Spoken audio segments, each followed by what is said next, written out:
Bonjour, pour ce Face au Desk, nous accueillons M. Anouar Benazouz, directeur général de la Société nationale des autoroutes du Maroc. Pour ce rendez-vous, il sera question de compétences marocaines, de grandes infrastructures autoroutières, mais aussi et surtout de sécurité. Bonjour M. Anouar Benazouz.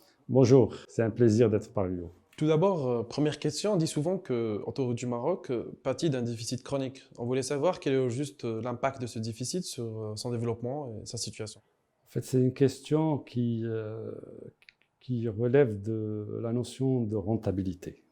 Donc, sur la rentabilité, sur le plan socio-économique, l'autoroute au Maroc, elle est rentable.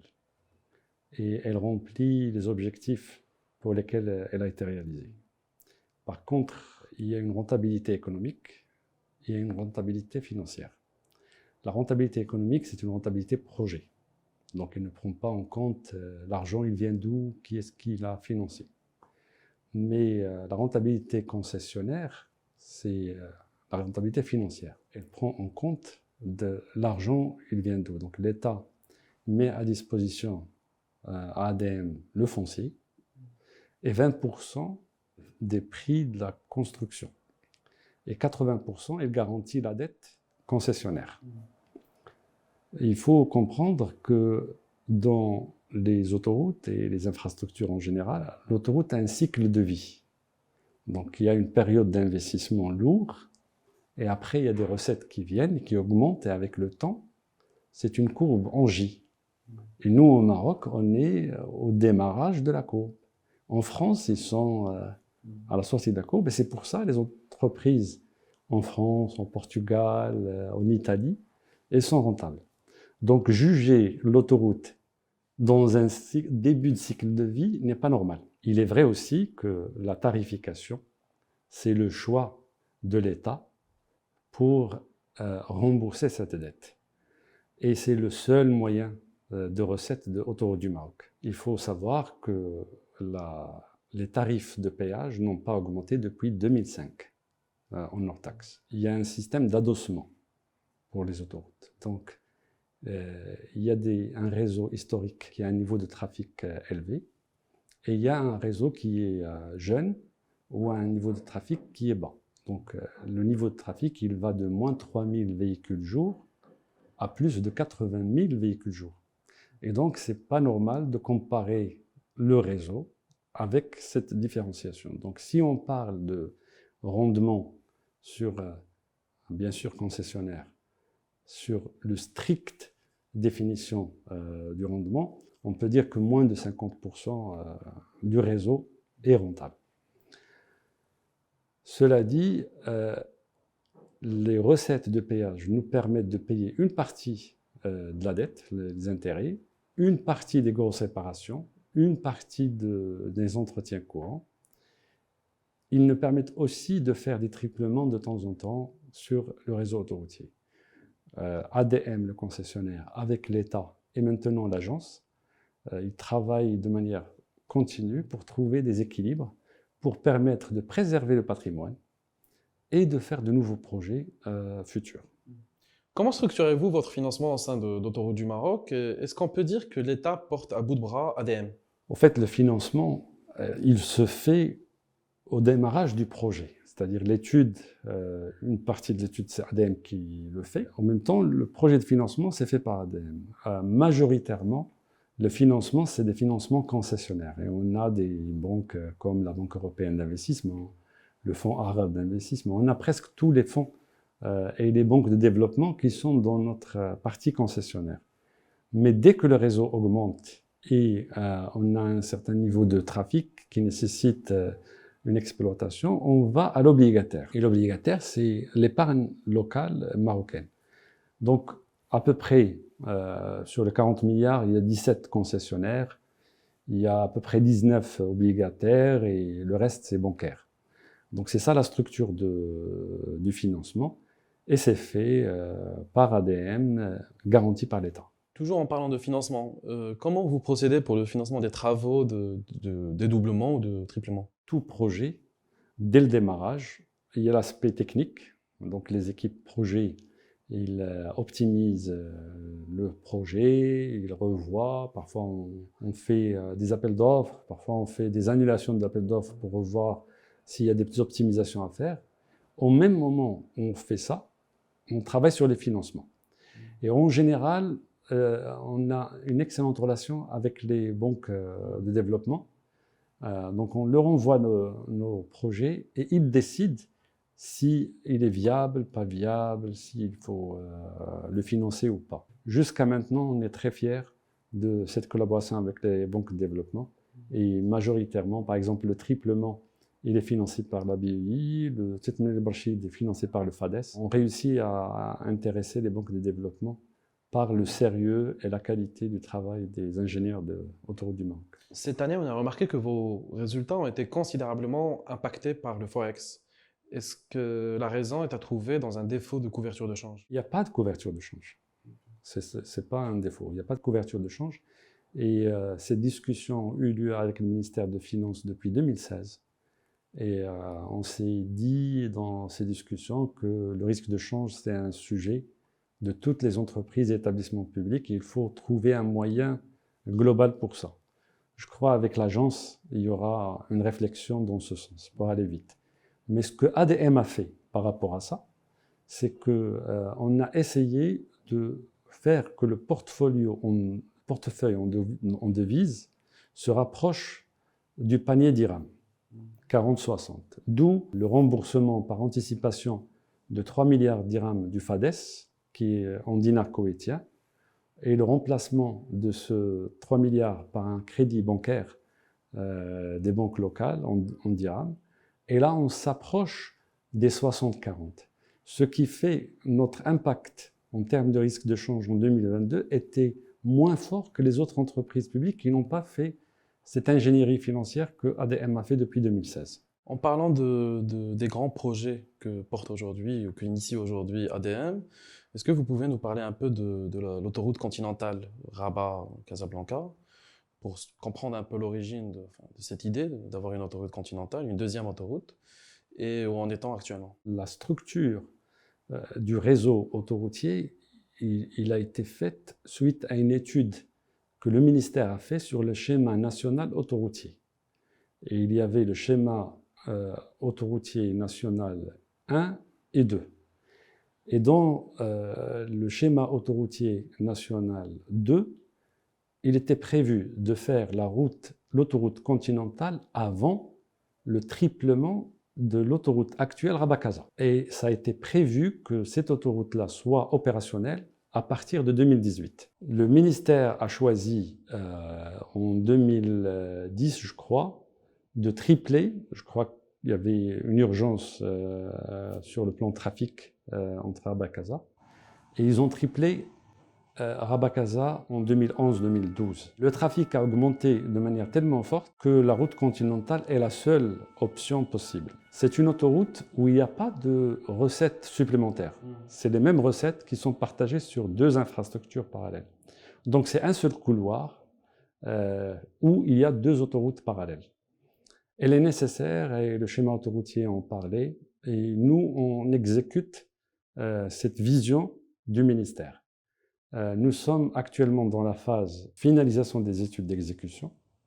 Il faut que l'expropriation commence le plus tôt possible pour que les travaux commencent en 2024. Les travaux pourraient commencer en 2024 si tout se passe bien. Est-ce que vous avez fixé une date de livraison ou quand est-ce qu'un jour l'autoroute, enfin la deuxième autoroute continentale sera ouverte? Si le foncier est fait, les travaux prennent à peu près 4 ans. 4 ans, donc 2028. Au plus tôt. Le problème, ça serait dommage si cette autoroute elle est faite après 2030. Voilà, ok, c'est pour préparer le mondial. C'est une offre assez intéressante de l'offre marocaine. Mais comment vous allez convaincre les automobilistes de prendre cette autoroute et non pas l'autre? Ce sera au choix de la personne ou... Premièrement, je pense que le trafic de transit va gagner du temps. Donc, cette partie va aller directement dans l'autoroute continentale. Mais il faut que ADM fasse une différenciation de tarification entre la route actuelle et l'autoroute continentale pour intéresser les gens à aller vers l'autoroute continentale. Mais les tarifs, vous avez la main du coup pour les changer? Non, pour l'instant, non. Okay. Vous espérez? Ça, c'est des discussions avec la tutelle et on espère de trouver un équilibre pour que la tarification soit un levier de management futur. Il y a un autre projet qui est actuellement en cours, c'est celui de la voie express. Est-ce que vous espérez un jour pouvoir récupérer, pour l'exploitation en tout cas, de la voie express qui mène jusqu'à Dakhla? Les voies express, c'est du ressort du ministère de l'Équipement et de l'Eau. Et pour l'instant, on n'a pas de mandat sur ce sujet. En parlant toujours des autoroutes, on va dire, est-ce que au niveau des péages, comment faites-vous pour gérer les fraudes aux péages? Est-ce que c'est néfaste pour vous? Et quelles sont les solutions que vous avez déployées pour ça? Les fraudes existent dans tous les pays, pas au Maroc particulièrement. Le niveau des fraudes est très réduit et ADM a investi dans la technologie. Donc on a des caméras, on a des suivis. Et pour l'instant, on a les plaques d'immatriculation des fraudeurs. Et ADM suit avec le ministère de Justice et les autorités compétentes pour maîtriser ce sujet. Il y a un an, un appel d'offres à 1 milliard de dirhams a été annulé parce qu'une société étrangère l'a remporté. Pourquoi au juste cette préférence nationale? ADM travaille sur la création de l'écosystème marocain. Il faut dire que la majorité de nos chantiers actuellement sont à 100% entreprises marocaines. C'est un travail de longue haleine et c'est une création d'emplois. Et s'il y a une dette qui sera payée sur 30 ans, on préfère que ça bénéficie à l'économie nationale. Ça, c'est les directives du gouvernement. En général, lorsqu'il y a des bailleurs de fonds internationaux, ils interdisent d'utiliser la clause de préférence nationale. On a réussi avec le FADES à leur convaincre de mettre la préférence nationale dans ce chantier. Et si on a le choix entre la préférence nationale et de ne pas la faire, on choisit. Ça, c'est une vision de l'État que ADM exécute. Bien sûr, avec la préférence nationale, il faut veiller à la compétitivité de nos entreprises. Il faut que l'autoroute soit compétitive à des prix raisonnables. Et ça, c'est un travail qu'on fait avec l'écosystème. Toujours en parlant des projets de ADM, il y a un projet dont on avait parlé il y a plus d'un an, c'est celui de la radiotrafic. De quoi il est question juste? Et est-ce que le projet va bientôt se concrétiser? C'est une radio à isofréquence, c'est 107.7. Les sociétés d'autoroutes, par exemple en Europe, ils l'ont dans leur cahier des charges de la concession. Au Maroc, on ne l'a pas, mais nous, on estime que c'est un outil pédagogique qui permet d'améliorer la fluidité de circulation et la sécurité des usagers.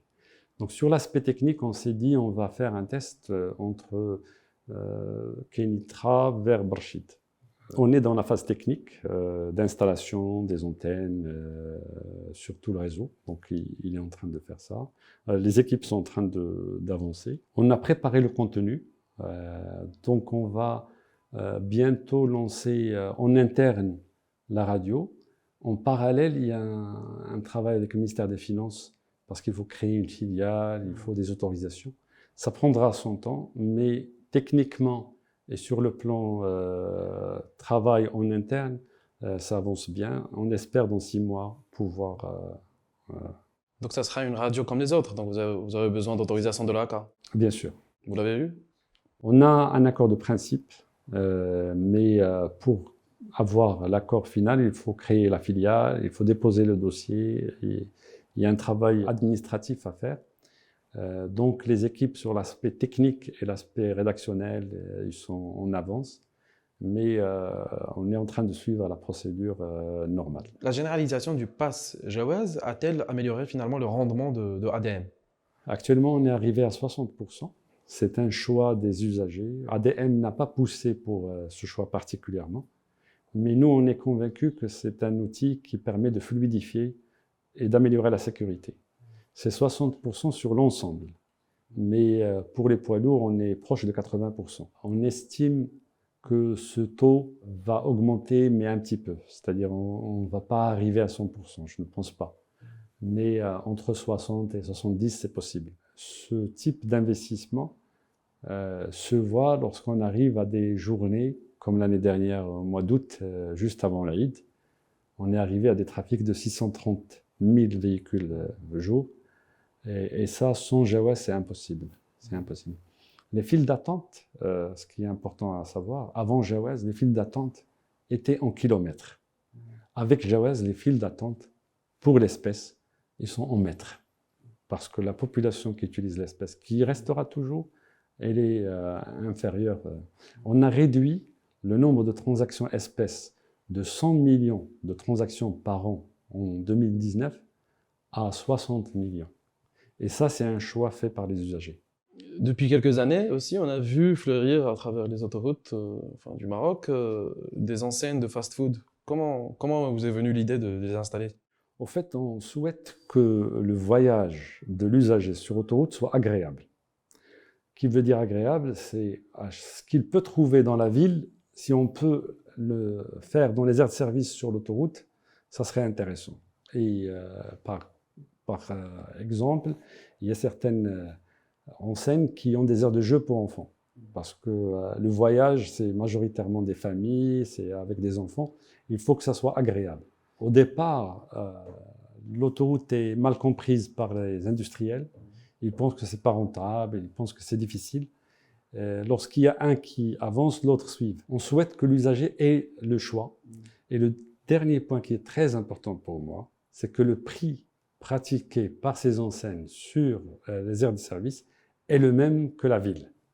Et comme ça, il n'y a pas cette perception que les usagers ont de l'aire de service sont plus chers que par rapport à la ville. Ce type d'enseigne crée de la concurrence, crée de la compétition et améliore les services. Et c'est notre objectif. Et est-ce que c'est rentable? Ça marche? Ils ont demandé plusieurs extensions, donc je suppose qu'ils sont satisfaits. Parlons sécurité. À travers les autoroutes, on voit aussi des actes de vandalisme, des jets de pierre, des actes d'incivisme. Que faites-vous pour combattre ça? En fait, ils ne sont pas aussi fréquents que suppose la question. En termes de chiffres, on a 400 000 véhicules qui passent tous les jours. Les actes de vandalisme déclarés par an, c'est entre 200, on peut dire jusqu'à 2000, par rapport à 400 000 véhicules jour, donc ce n'est pas quelque chose d'important.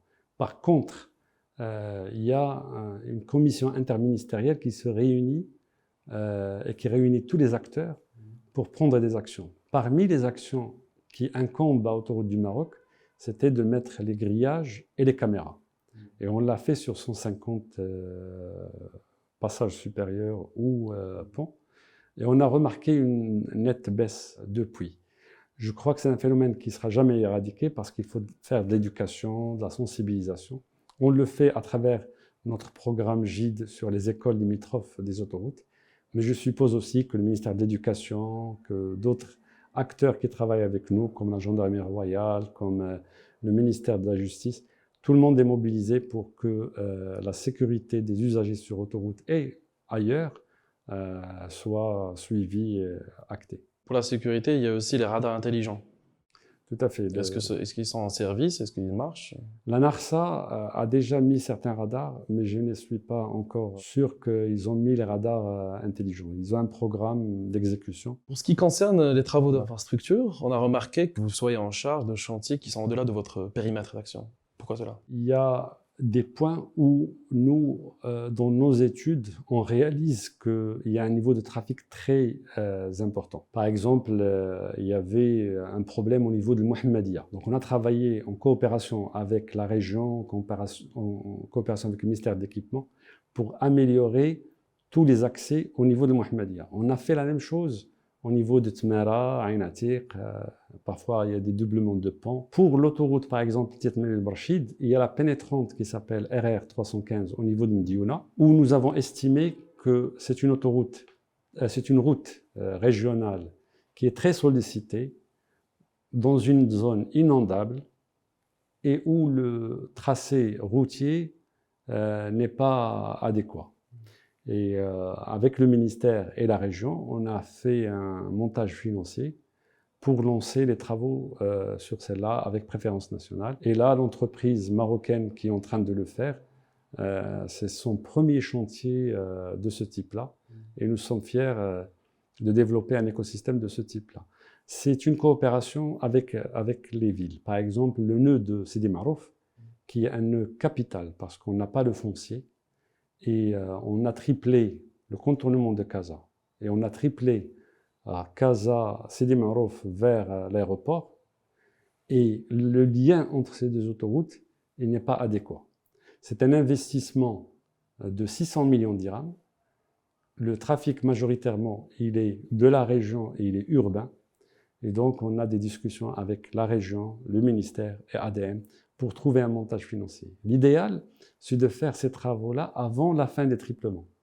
Et donc, il faut faire le montage le plus rapidement possible. Vous avez parlé d'entreprises marocaines, de compétences marocaines. Est-ce que vous pensez que ADM peut faire sans société étrangère? Est-ce qu'on a besoin d'aller chercher ailleurs, en Europe, aux États-Unis, en Asie, pour pouvoir développer des travaux de grande envergure? On fait des travaux de grande envergure. On n'a rien à se reprocher par rapport aux autres. Par contre, on a créé une filiale qui s'appelle ADM Projet.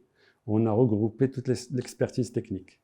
Et cette filiale, elle est actuellement opérationnelle en Afrique. On fait aujourd'hui une formation des Africains dans le domaine routier et autoroutier de 15 pays africains avec les Japonais. C'est-à-dire le Japon a choisi ADM Academy comme plateforme pour former des Africains au Maroc. Ce travail-là, c'est une reconnaissance de notre expertise.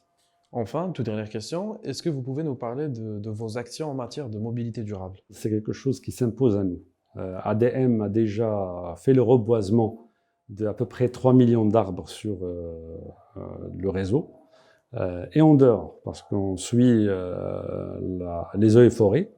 On a mis aussi des recharges électriques entre Tanger et Agadir, dans les aires de service. Et on est en train de travailler sur une amélioration du temps de recharge pour ces véhicules. On a aussi développé d'autres projets comme l'ARD et des générations d'électricité par le solaire. Merci beaucoup.